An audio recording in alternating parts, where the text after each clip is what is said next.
الرجيم واضرب لهم مثل الرجلين جعلنا لأحدهما جنتين من أعناب وحففناهما بنخل وجعلنا بينهما زرعا كلتا الجنتين آتت أكلها ولم تظلم منه شيئا وفجرنا خلالهما نهرا وكان له ثمر فقال لصاحبه وهو يحاوره أنا أكثر منك مالا وأعز نفرا ودخل جنته وهو ظالم لنفسه قال ما أظن أن تبيد هذه أبدا وما أظن الساعة قائمة ولئن رددت إلى ربي لأجدن خيرا منها منقلبا قال له صاحبه وهو يحاوره أكفرت بالذي خلقك من تراب ثم من نطفة ثم سواك رجلا لكن هو الله ربي ولا أشرك بربي أحدا ولولا إذ دخلت جنتك قلت ما شاء الله لا قوة إلا بالله إن ترني أنا أقل منك مالا وولدا فعسى ربي أن يؤتيني خيرا من جنتك ويرسل عليها حسبانا من السماء فتصبح صعيدا زلقا أو يصبح ماؤها غورا فلن تستطيع له طلبا صدق الله العظيم. ربنا تقبل منا إنك أنت السميع العليم. بسم الله الرحمن الرحيم. الحمد لله رب العالمين وصلى اللهم وسلم وبارك على سيدنا محمد وعلى آله الطيبين وعلى صحابته الكرام. Donc on va prendre souche sur la dernière phrase de Ja'far al-Sadiq et je me suis étonné de celui qui aspire pour une prospérité ici-bas et qui ne se précipite pas, qui ne fasse pas recours au verset coranique Ma sha'Allah la quwwata illa billah, rien ne se fait sinon par la volonté d'Allah et aucune force n'est possible sinon en Allah, par Allah et grâce à Allah. La quwwata illa billah. Car j'ai entendu Allah dire, c'est Ja'far al-Sadiq, on a vu ça la dernière fois, juste après cette formule, Ma sha'Allah, la quwwata illa billah, in tarani ana qalla minka malan wa walada, fa'asa rabbi an yutiyani khayran min jannatik. Ayutiani khayran min jannatik. J'ai entendu Allah dire juste après ce dua, cette formule, Ma sha'Allah, la quwwata illa billah, juste après, j'ai entendu dire et nous lui avions accordé, non c'est lui qui dit, Allah m'accorderait, ou m'accordera, c'est mieux, c'est m'accorderait, c'est au conditionnel, m'accordera au futur une oasis, un jardin plus fourni, plus resplendissant que le tien. Voilà. Et c'est juste après le dua formulé par Sahib al-Jannatayn, comme le qualifient les exégètes du Coran. moi j'ai envie de prendre souche sur ce dernier passage et développer un peu une réflexion au sujet de Dunya. Dunya et la vraie signification de ce discours islamique dans toute notre littérature moralo-éthique. On trouve très souvent une invitation à laisser tomber la dunya et attribuer aux gens qui aiment la dunya c'est l'ici-bas, dunya, dun, c'est le bas. Yabtaguna arada hada al-adna. Adna, c'est ad-dunya. Donc, dans le Coran, ça a été exprimé de deux manières, au féminin et au masculin. Au féminin, ad-dunya, n'est-ce pas, la chose basse, et arada hada al-adna au masculin. Donc,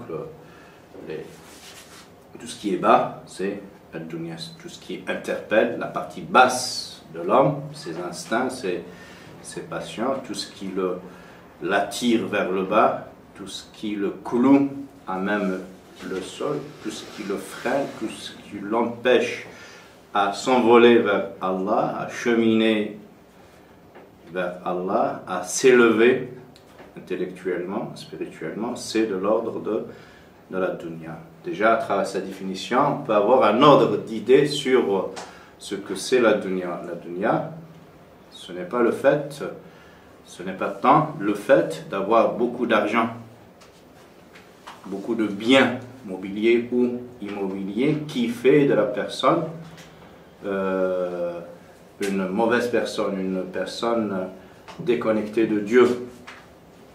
On peut avoir beaucoup d'argent, beaucoup de biens, mais si on les met dans la poche, dans le compte et pas dans le cœur, si on les met au service de la bonne cause, on n'est pas considéré comme des hommes de la dunya, de l'ici-bas. En revanche, on peut être un va-nu-pied, un crève-misère,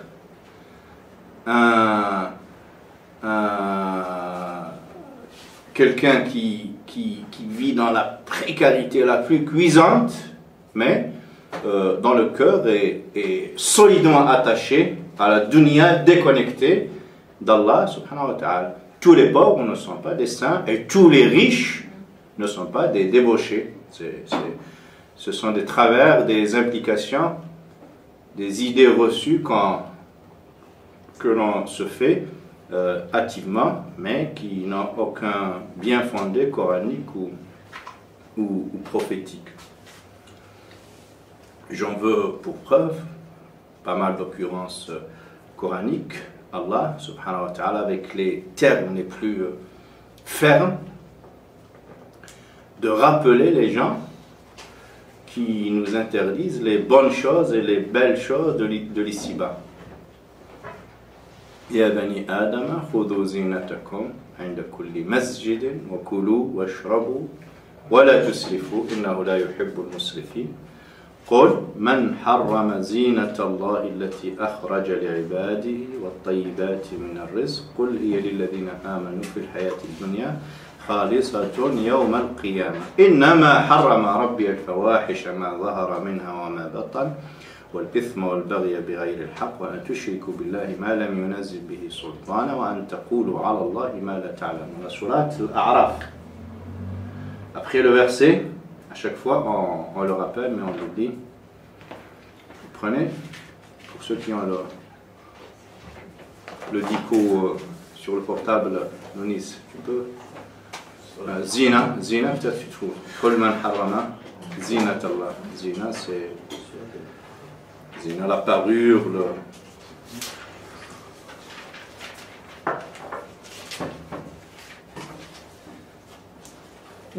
page 154. 32.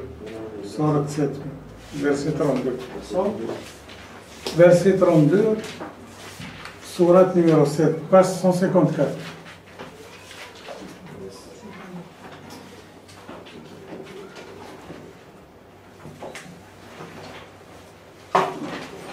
Donc l'on est en train de définir la vraie signification de la dunya,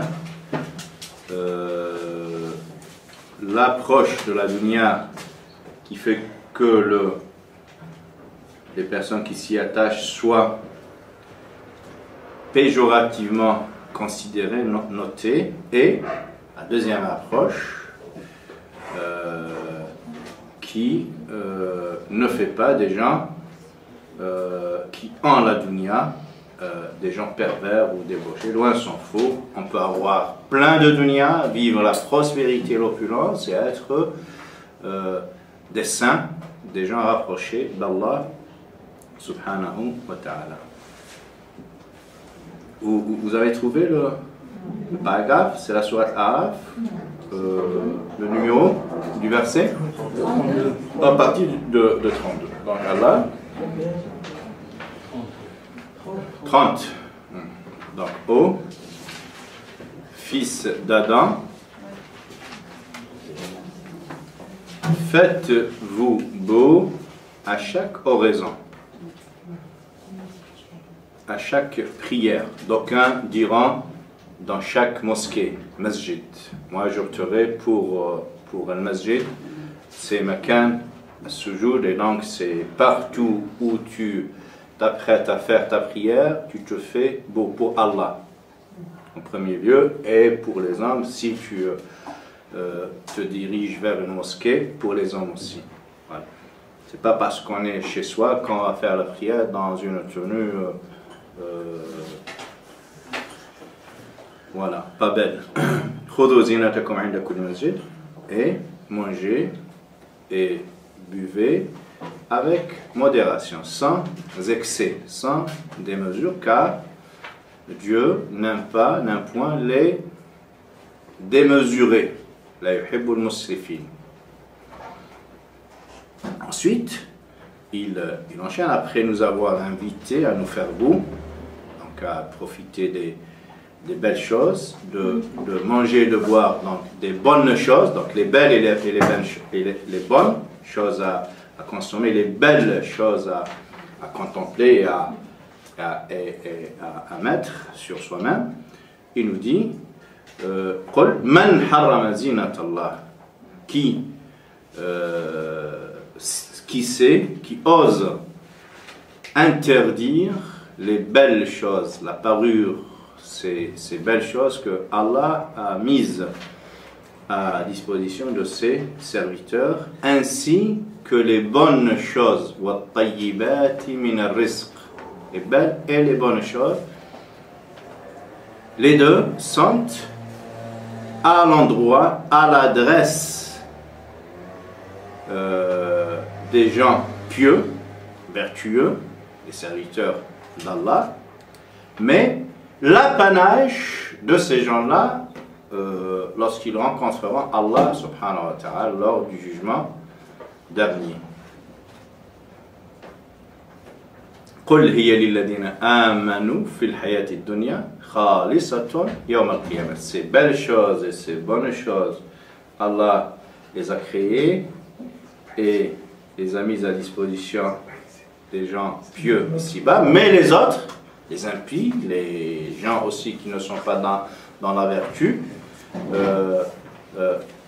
pourront aussi en profiter, mais ce n'est pas à leur adresse. C'est pas Allah les a mis à l'endroit, à l'adresse, à dessein pour les gens vertueux. Les autres, ils peuvent s'en servir, pas voir de conséquences subsidiairement. N'est-ce pas? Ici-bas, Allah a offert tous ces spectacles resplendissants, ces belles choses, tous ces mets, tous ces délices, ces bonnes choses, à l'adresse des gens pieux, vertueux. C'est pour eux que Allah a créé tout ça. Les adorateurs d'Allah, les dévots, les croyants et les autres, il les a pas cités, mais ça sous-entend, c'est à travers la chute du verset, ça sous-entend que les autres aussi, ici-bas, ils pourront jouir de ces bonnes et belles choses. En revanche, lorsqu'il s'agit du jugement dernier, de l'au-delà, de ces beautés pérennes, de ces bonnes choses pérennes, éternelles, tout cela sera l'apanage des gens pieux. Et les impies n'auront aucune part de ces bonnes et belles choses. Autant ici-bas, subsidiairement, accessoirement, secondairement, ils peuvent en profiter, mais après la rétribution, c'est pas lorsque les uns iront au paradis, les autres en enfer, ces belles et bonnes choses seront exclusivement dédiées aux gens d'Allah, aux hommes d'Allah avec un grand H. Ensuite, il nous dit Innama harrama rabbi al-fawahish. Donc là, c'est vraiment c'est restrictif, c'est limitatif. Il n'a interdit pour vous que ce qu'il va prononcer. Allah subhanahu wa ta'ala. Innama, parce que innama, cette particule, elle est utilisée en langue arabe pour restreindre, pour dire l'exhaustivité de la liste d'interdits. On n'a pas le droit de l'étendre. N'est-ce pas? Innama harrama rabbi al-fawahisha. Donc il a interdit la turpitude, fawahish, apparente et implicite. Ma zahara minha wa ma batan. Wal ithm. Tout ce qui est péché, tout ce qui est blâmable, ithma wal bari, tout ce qui est transgression, al bari, insolence qui outrepasse tes droits pour empiéter sur les droits de l'autre. C'est la signification de al bari, sans un bien fondé, sans justification. Donc tu vas transgresser le bien de l'autre sans justification. Un tushriku est le fait d'associer à Allah un émule, une fausse divinité, une divinité tout court, parce que lorsqu'on dit une fausse, c'est un pléonasme, c'est comme s'il y a des divinités associées à Allah et qui soient juste une divinité. Associée à Allah. Ah. Voilà. Une divinité. Et par ordre croissant, dit Ibn al-Qayyim, il atterrit, il arrive, il décolle, il arrive, il atteint le summum des péchés, qui est le fait de se prononcer sur le compte d'Allah en méconnaissance de cause, sans preuve, sans argument, en s'autoproclame signataire en lieu et place d'Allah, sans avoir les outils, les équipements, les savoirs, la formation qui nous permet, qui nous autorise, qui nous habilite à signer en lieu et place d'Allah subhanahu wa ta'ala. Donc, ifta, dire ceci halal, ceci haram. I'lamul muwaqqi'in an rabbil alamin. Information à l'endroit des signataires en lieu et place du Seigneur des mondes, disait Ibn al-Qayyim dans son grand livre intitulé comme ça, I'lamul muwaqqi'ina an rabbil alamin. Un livre qui intitulé comme ce qui porte ce titre écrit par Ibn al-Qayyim al-Juz'i. I'lam, c'est information à l'adresse des al-muwaqqi'in, les signataires. Tawqi'a, c'est la signature. En lieu et place de Rabbil Alamin, du Seigneur des mondes. Et il nous produit 4 tomes pour nous dresser grossièrement le profil scientifique, éthique, le cursus, la formation d'un mufti, d'un producteur de savoir juridique. Voilà. Et Allah nous dit que le pire des péchés serait justement, pire encore que associer une divinité à Allah, c'est le fait de s'autoproclamer porte-parole de Dieu, signer à sa place et distribuer le halal et le haram, les interdits, n'est-ce pas, à tort et à travers, sans argumentation, sans démonstration, sans bien fondé, sans prendre souche sur les textes fondamentaux de l'islam et sur la philosophie juridique et théologique de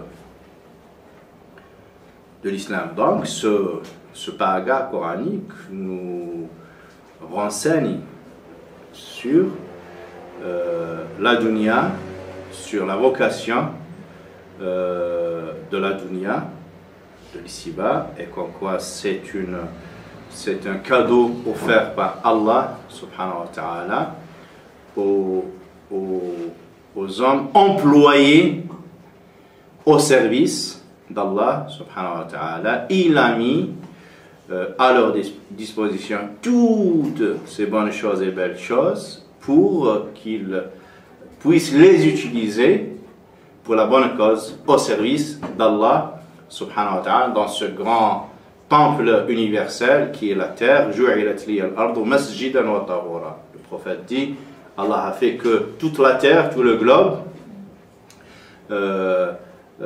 a été fait pour moi, hein? Il fait office, il peut faire office d'une grande mosquée, et tous les éléments de la terre, des éléments de purification. Le croyant peut les utiliser pour se purifier. Donc, de quelques statuts qu'il procède le musulman, quelle que soit sa situation, quel que soit son âge, quel que soit son lieu géographique, quel que soit son horizon culturel, il est l'employé d'Allah subhanahu wa ta'ala, il est l'adorateur d'Allah, et l'univers lui sert de mosquée. Donc chaque intention, chaque pas est considéré comme une prière vouée à Allah subhanahu wa ta'ala. Et tout ce qu'il y a sur cette terre, il est à son service, et il lui est permis de l'utiliser pour servir la bonne cause. Quand est-ce que la dunya se transforme en quelque chose de préjudiciable, de négatif?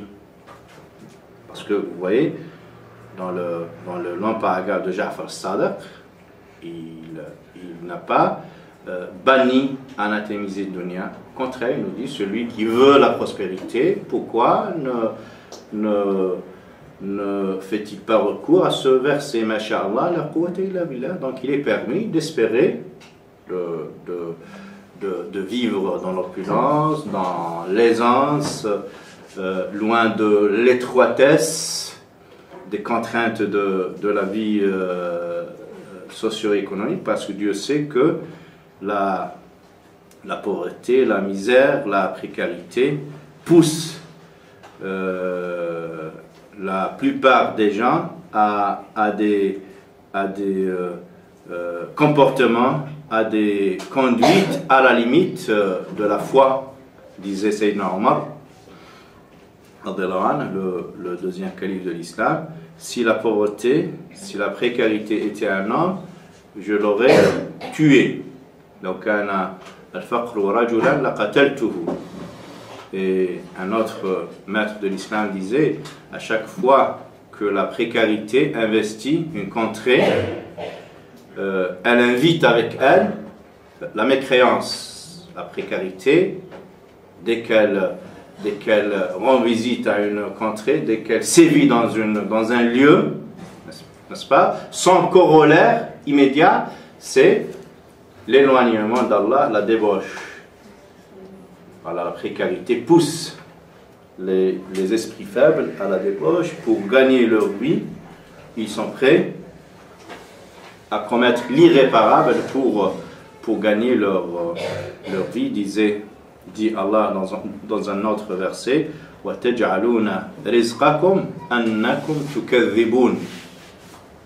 Et vous instituez la débauche, le fait de mécroire en Allah, vous en faites un outil pour gagner votre vie, pour avoir des subventions ici-bas. Taj'aluna rizqakum annakum tukadhibun. N'est-ce pas? Voilà. Donc, vous optez pour les moyens illicites dans le fait de faire des concessions, de transiger sur les principes, transgresser le sanctuaire du haram, tout cela pour concocter, pour bénéficier de quelques bribes de l'ici-bas. Là, l'ici-bas se transforme en alternative, si vous voulez, à l'adoration d'Allah. Quand l'ici-bas se transforme en alternative, en substitut, n'est-ce pas, à l'adoration d'Allah, à la rectitude, à la droitude, bien sûr que la dunya devient quelque chose de blâmable.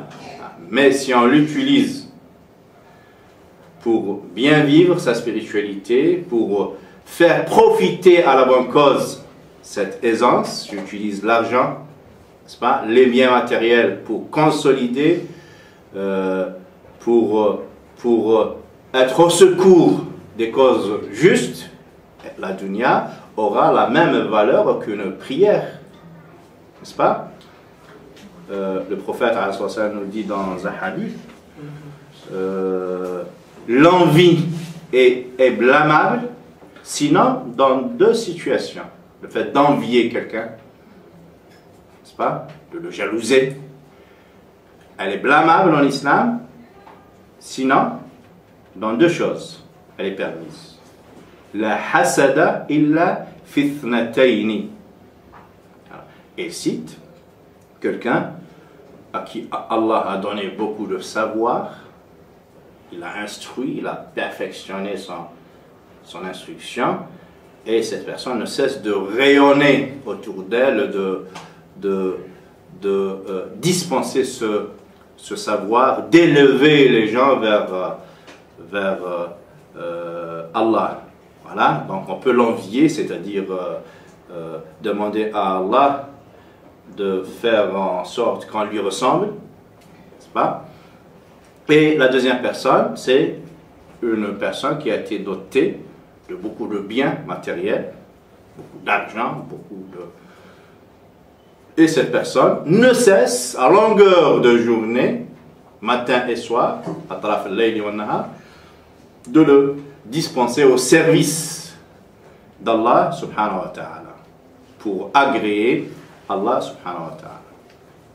Donc on voit bien ici que l'argent n'est pas banni, au contraire,